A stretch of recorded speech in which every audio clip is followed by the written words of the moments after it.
and made certain she never gave him any accidental encouragement with the ham placement. "Looks good," Gordon drawled, as he did every day, stretching out his fork to capture a slice.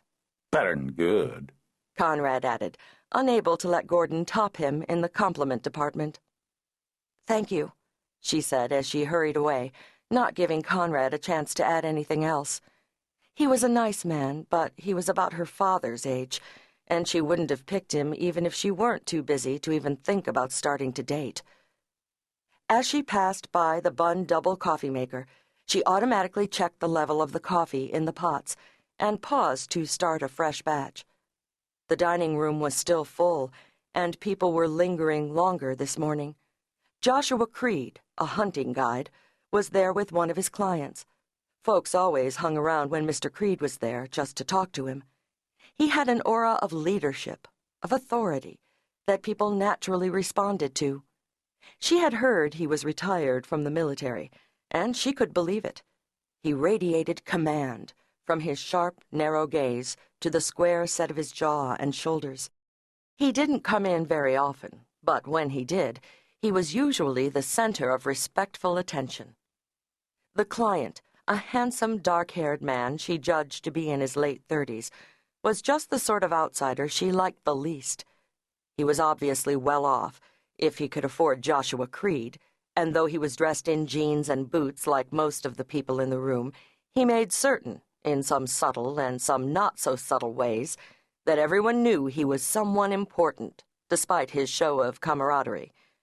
For one thing, he'd rolled up his shirt sleeves and kept flashing the thin diamond-set watch on his left wrist. He was also just a shade too loud, a shade too hearty, and he kept mentioning his experiences on a game hunt in Africa. He even gave everyone a geography lesson, explaining where Nairobi was. Cate managed to refrain from rolling her eyes at his assumption that local was synonymous with ignorant. Weird, maybe, but not ignorant. He also made a point of explaining that he hunted wild animals mostly to photograph them, and though on an emotional level Cate approved of that, her common sense whispered that he was just saying it to give himself an out in case he didn't kill anything. If he was any kind of photographer, she'd be surprised. As she hurried to the kitchen, she wondered just when she'd started looking at newcomers as outsiders.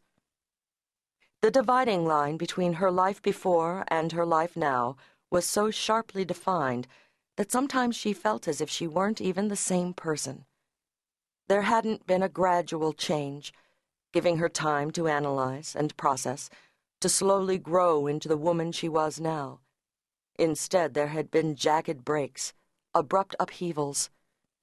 The period between Derek's death and her decision to move to Idaho was a steep, narrow valley into which sunshine had never reached.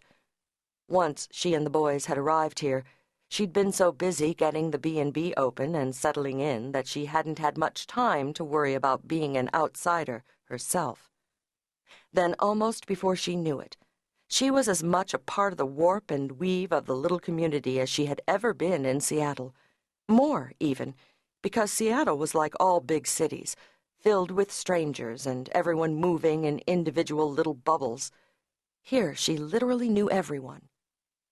Just before she reached the kitchen door, it opened, and Sherry Bishop stuck her head out, a quick look of relief crossing her face when she saw Cate approaching. "What's wrong?" Cate asked as she rushed through the door. She looked first to the kitchen table, where her 4-year-old twins, Tucker and Tanner, were industriously digging into their cereal. The boys were sitting on their booster chairs exactly where she had left them. They chattered and giggled and squirmed as usual. All was right in their world.